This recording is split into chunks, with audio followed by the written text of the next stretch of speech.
नौमुंतखब अमरीकी सदर Donald Trump ने अपने ओहदे का हलफ उठा लिया। वो अमरीका के 47वें सदर हैं और दूसरी बार ओहदे सदारत के लिए मुंतखब हुए हैं। तक़रीब अमरीकी आइन के तहत कैपिटल हिल वाशिंगटन DC में मुनाक़िद की गई। चीफ जस्टिस जॉन रॉबर्ट्स ने उनसे ओहदे का हलफ लिया। क़ब्ल अज़ीं JD वैंस ने नायब सदर के ओहदे का हलफ उठाया। सदारती खिताब में डोनाल्ड ट्रंप ने जो Biden, bill Clinton, George W Bush और तमाम शुरका का शुक्रिया अदा किया। सदर मुमलिकत आसिफ जरदारी, वज़ीर आज़म शहबाज शरीफ की डोनाल्ड ट्रंप को ओहदा संभालने पर मुबारकबाद। नए अमरीकी सदर के लिए नेक ख्वाहिशात का इजहार किया।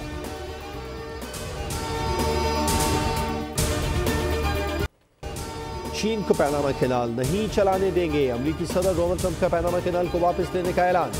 डोनाल्ड ट्रंप ने तमाम सरकारी सेंसरशिप खत्म करने और अमरीका मैक्सिको सरहद पर फौज तैनाती का भी ऐलान कर दिया।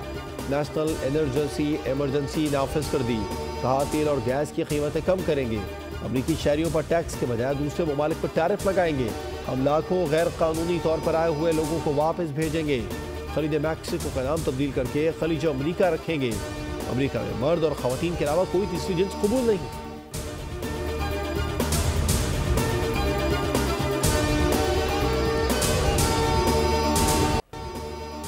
कुछ इंतखाबात कौम की तकदीर बद तब्दील कर देते हैं। आज का दिन फतह की तरह महसूस होता है। एलोन मस्क का एरिना में तकरीब से खिताब। कहा इंसानी तहजीब की राह में कांटे निकालने का वक्त आ गया। हमारे पास महफूज शहर और सरहदें होंगी।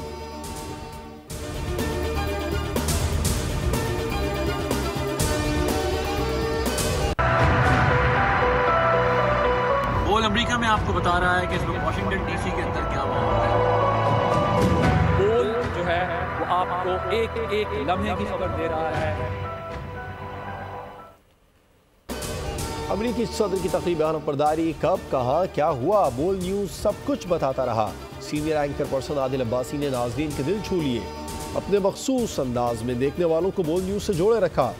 पाकिस्तान का वाहिद न्यूज़ चैनल सिर्फ बोल न्यूज़ कैपिटल हिल पर मौजूद रहा। अमरीकी मौसम से मुतालिक आगाही दी। न्यूयॉर्क से वाशिंगटन का सड़क से सफ़र का तजुर्बा भी किया। सिर्फ खबरों का ही नहीं, अमरीका में पाकिस्तानी खानों का भी बताया, जिसका नाज़रीन ने भरपूर लुत्फ उठाया।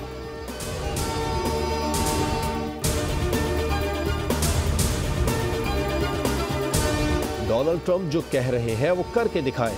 कहने और करने में ज़मीन आसमान का फ़र्क होता है। साबिक़ सफ़ीर ज़फ़र हिलाली की ख़ुसूसी ट्रांसमिशन। बोल अमरीका में गुफ्तगू। बोले डोनाल्ड ट्रंप चीनी गाड़ियों पर इसलिए टैक्स लगा रहे हैं कि वो अमरीका से बेहतर और सस्ती है।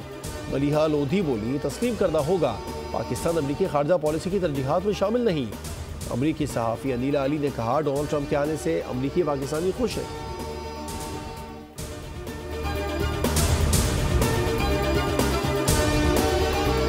नौबई वाक़यात पर जुडिशल कमीशन नहीं बन सकता। हुकूमती मुज़ाकिराती टीम के PTI के तहरीरी मुतालबात का जवाब तैयार। कहा गया जुडिशल कमीशन इन मामलात पर बनता है जो अदालत में ज़ेर समाअत ना हो। 26 नवंबर के हवाले से लापता अफराद की फहरिस्त और गिरफ्तार अफराद की तफसीलात फराहम करने का मुतालबा। कहा गया PTI हलाकतों के दावों को साबित करने हुकूमती कमेटी आइंदा चंद दिनों में स्पीकर कौमी असेंबली को अपना तहरीरी जवाब पेश करेगी। वज़ीर आज़म की हिदायत पर हुकूमती कमेटी के जवाब को अपनी शक्ल दी जाएगी। इरफान सिद्दीकी वज़ीर आज़म को कानूनी राय से आगाह करेंगे।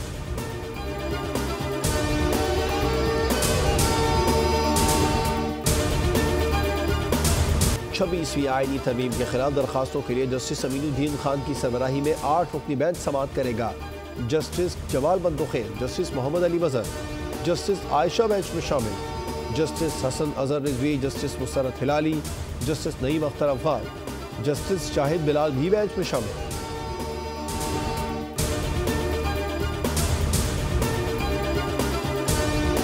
नॉर्थ कराची में सारिम कत्ल केस में अहम पेशरफ्त। इब्तदाई पोस्टमार्टम में बच्चे से ज्यादती का इंकशाफ। रिपोर्ट में बताया गया सारिम की गर्दन की हड्डी टूटी हुई थी, उसका गला दबाकर कत्ल किया गया। SSP AVCC अनिल हैदर ने ज्यादती की तस्दीक कर दी। कहा सारिम को 5 रोज कबल कत्ल किया गया था और फिर लाश फेंकी गई। इब्तदाई मेडिकल रिपोर्ट मिलने के बाद तफ्तीश का रुख तब्दील। शुबा है सारिम कभी फ्लैटों से बाहर नहीं गया था। एक फ्लैट से बेडशीट समेत दीगर अशिया के नमूने लिए गए। पुलिस से शक की बिना पर करीबी अजीज अजहर को हिरासत में ले लिया। ज़ेरे हिरासत अजहर का DNA टेस्ट भी कराया जा रहा है। CIA टीम सुराग रसा कुत्तों के हमरा पहुंची। खाली फ्लैट्स की भी मुकम्मल तलाशी।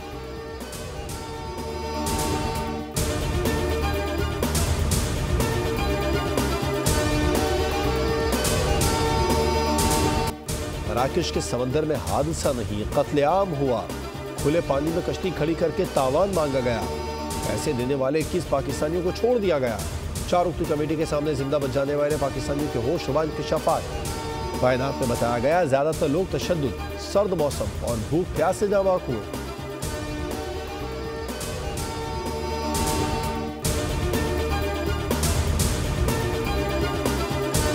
हमारी मुल्क हमारी रेड लाइन है, पाकिस्तान हमारी रेड लाइन है। उन वर्दियों को डंडों पे टांगा गया जिन वर्दियों को पहन के लोग अपने मुल्क, अपनी मिट्टी, अपनी माँ की खातिर शहीद होते हैं। कि जो भी सोशल मीडिया पे देखो, झूठ का एक बाजार गर्म हुआ होता है। प्रोपेगेंडा वो कर रहे हैं जो पुलिस और रेंजर्स के सर फाड़ने के आदी हैं। मेरा उस दिन शर्म से सर झुक गया जब मैं ये खैबर पख्तूनख्वा के हुकूमत की जानिब से पंजाब के ऊपर हमला हुआ था।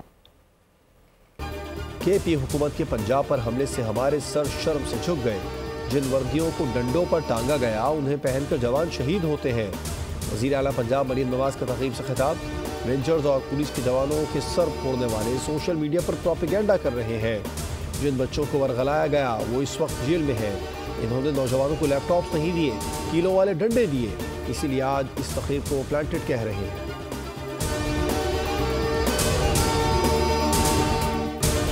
खान अगर इतना ही ईमानदार था, इतने ही उसके हाथ साफ थे, उतना ही उसके दामन पे कोई करप्शन का दाग नहीं था, वो दिल में कोई चोर नहीं था, तो वो सुप्रीम कोर्ट से स्टे क्यों लिया गया?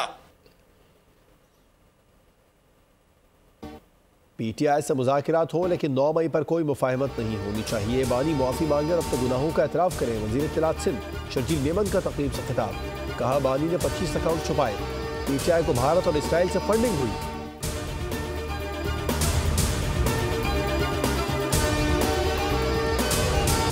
वर्ल्ड बैंक ने आलमी इक़्तिसादी इम्कानात रिपोर्ट 2025 जारी कर दी है। पाकिस्तान में इस साल GDP ग्रोथ 2.8% रहने की पेशगोई। आलमी बैंक ने जून 2024 के मुकाबले में 0.5% बेहतरी जाहिर कर दी। IMF 3%, हुकूमत का 3.6% मौशी शरह नमू का तखमीना। आलमी बैंक ने कहा अगले माली साल पाकिस्तान 3.2% की शरह से तरक्की करेगा।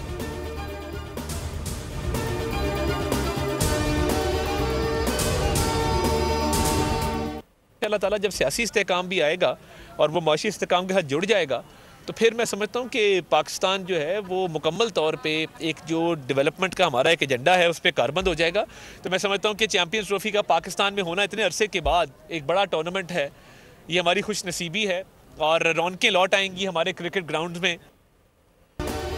8 फरवरी को यौम तामीर और तरक्की के तौर पर मनाया जाएगा। हुकूमत मिली तो मुल्क डिफॉल्ट के धाने पर था। सिर्फ 1 साल में मईशत मुस्तहकम और महंगाई कम हो रही है। वफाकी वज़ीर इत्तलात अता ताड़ के इस्लामाबाद में मीडिया से गुफ्तगू। कहा पाकिस्तान की मेज़बानी में चैंपियंस ट्रॉफी होना बड़ी बात है। PCB ने तमाम तैयारियां मुकम्मल कर रखी हैं।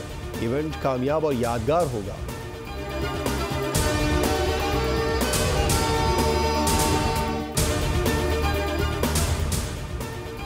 ग्वादर दुनिया से जुड़ गया। पहली परवाज 46 मुसाफिरों को लेकर लैंड कर गई। बलूचिस्तान में तरक्की की एक और मंजिल तय। न्यू ग्वादर इंटरनेशनल एयरपोर्ट को ऑपरेशनल करने की तकरीब। PK 503 के उतरते ही वाटर सैल्यूट दिया गया। वज़ीर दिफा और हवाबाजी ख्वाजा आसिफ ने मुसाफिरों का इस्तकबाल किया।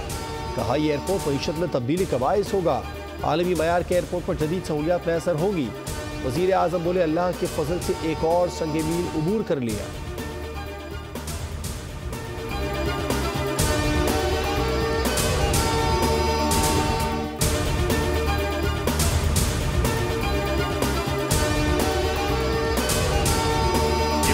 हवाई अड्डा नहीं है, ये लामहदूद मौक़े की एक दरवाज़ा है। ये नया इंफ्रास्ट्रक्चर तिजारत और सियाहत को बढ़ाने में मदद फराहम करेगा, जिससे इक़्तिसादी तरक्की और खुशहाली इस इलाके में और सारे पाकिस्तान के लिए मुयस्सर होगी। कराची के इलाके ख्वाजा अजमेर नगरी में पुलिस मुकाबला। अपनी हालत में गिरफ्तार 3 डाकुओं अस्पताल मुंतकिली के दौरान हलाक हो गए। SSP सेंट्रल के मुताबिक मुकाबला शाहीन फोर्स के एहलकारों से हुआ। डाकुओं की शनाख्त का अमल जारी है। डाकुओं ने पुलिस पर फायरिंग की जिससे शहरी भी जख्मी हुए। हलाक मुलजमान से असलहा मोटरसाइकिल बरामद कर लिए गए।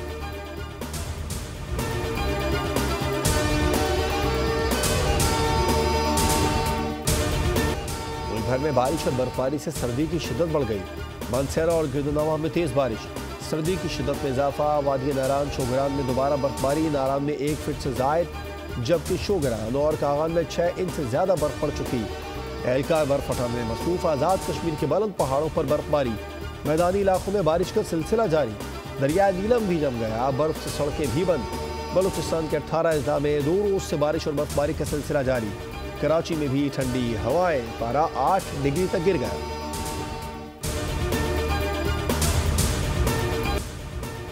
अमरीकी शहर लॉस एंजलिस में लगी आग बुझाई न जा सकी। आज से फिर तेज हवाओं की पेशगोई ने खतरे की घंटी बजा दी। 100 मील फी घंटा की रफ्तार से हवाएं आग के फैलाव का सबब बन सकती हैं। महकमे मौसमियात के मुताबिक फायर इंजनों को लॉस एंजलिस और इर्द गिर्द ज्यादा खतरे वाले हिस्सों में तैनात कर दिया गया। आतिशज़दगी अब तक 27 जानें ले चुकी है।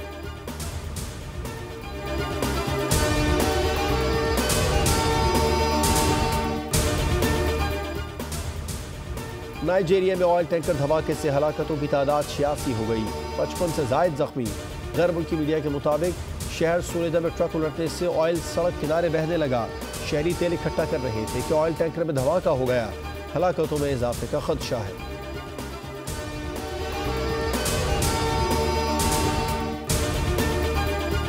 गजा में इसराइल हमास जंगबंदी मुआहदे पर अमल दरामद। हमास की जानिब से 3 खवातीन की रिहाई के चंद घंटे बाद इसराइली जेल से 90 फलस्तीनी कैदियों को रिहा कर दिया गया। रिहाई पाने वाले फलस्तीनियों में सियासतदान खालिदा जर्रार और सहाफ़ी रवाला हसनैन शामिल हैं। रिहाई पाने वालों को मगरबी किनारे पहुंचने पर वालेहाना इस्तकबाल। कैदियों का अगला तबादला 25 जनवरी को होगा।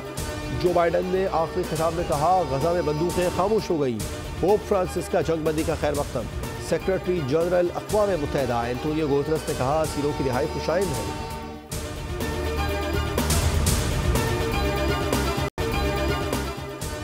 भारत न ऑस्ट्रेलिया। साबिक भारतीय क्रिकेटर सुनील गावस्कर ने आईसीसी चैंपियंस ट्रॉफी के लिए दिफाई चैंपियन पाकिस्तान को फेवरेट करार दे दिया। एक इंटरव्यू में गावस्कर का कहना था कि पाकिस्तान को अपने होम ग्राउंड पर खेलने का बहुत फायदा होगा। किसी भी टीम को उसके अपने मुल्क में हराना बहुत मुश्किल होता है। पाकिस्तान अपनी सरजमीन पर एजाज का दिफा करने में कामयाब रहेगा। आईसीसी चैंपियंस ट्रॉफी 19 फरवरी से पाकिस्तान और यूएई में खेली जाएगी।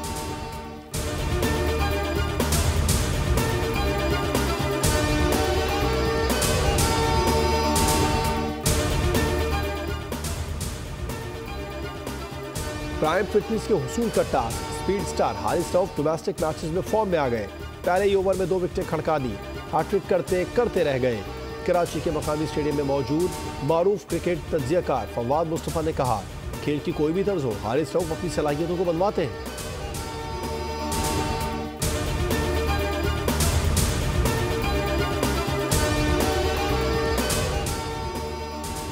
भारतीय टीम मैनेजमेंट में 2 ग्रुप बन गए। चहीते हेड कोच गौतम गंभीर की बीसीसीआई से रुखसती करीब। मौजूदा सिचुएशन में कप्तान रोहित शर्मा और चीफ सेलेक्टर अजीत अगारकर ने गठजोड़ कर लिया। गौतम गंभीर के कैंप से ताल्लुक रखने वाले हार्दिक पांड्या और संजू सैमसन फेवरेट लिस्ट से आउट।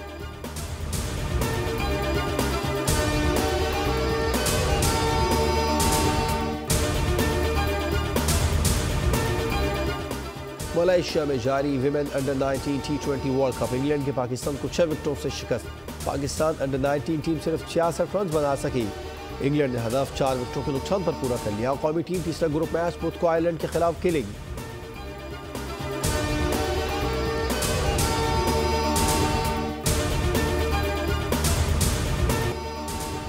ऑस्ट्रेलियन ओपन टेनिस के विमेन सिंगल्स में अपसेट। अमेरिका की मैडिसन केज ने 6 सीड एलिना को हराकर क्वार्टर फाइनल में कदम रख दिए। दिफाई चैंपियन इटली की यानिक सिनर ने डेनमार्क के हॉलगर रवन को 4 सेट के सख्त मुकाबले में शिकस्त देकर आखिरी 8 खिलाड़ियों में जगह बना ली।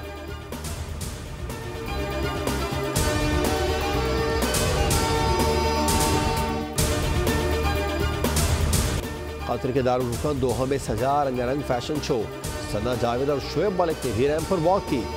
शुरका के दिल जीत लिए।